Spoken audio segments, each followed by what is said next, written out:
Hello' everyone, কি খবৰ? আপোনালোক সকলোৰে ভালনে?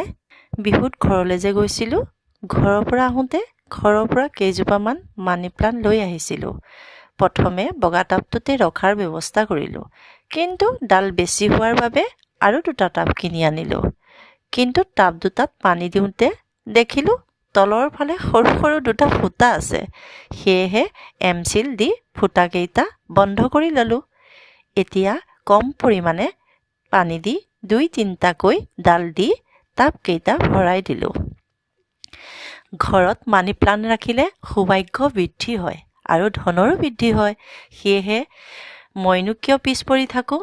বিশেষ নিয়ম কানুন নাজানো, যদিও কেইটামান খুচুৰা পইচা অৰ্থাৎ কইনছ তাত দি দিছোঁ, যাতে ধনৰ অভাৱ আৰু নহওক।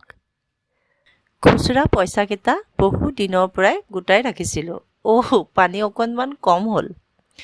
আপোনালোকে মানি প্লাণ্ট কেনেকৈ ঘৰত ৰাখিব লাগে যদি জানে মোক জনাবচোন। মই আকৌ মানি প্লাণ্ট বুলি নকওঁ, পইচাৰ গছ বুলিহে কওঁ। যি কি নহওক, আজিলৈ আহোঁ দেই। যিসকলে এতিয়াও মোক ফ'ল' কৰা নাই, ফ'ল' কৰি দিব আৰু ভিডিঅ'টি লাইক কমেণ্ট কৰিবলৈ নাপাহৰিব। ধন্যবাদ।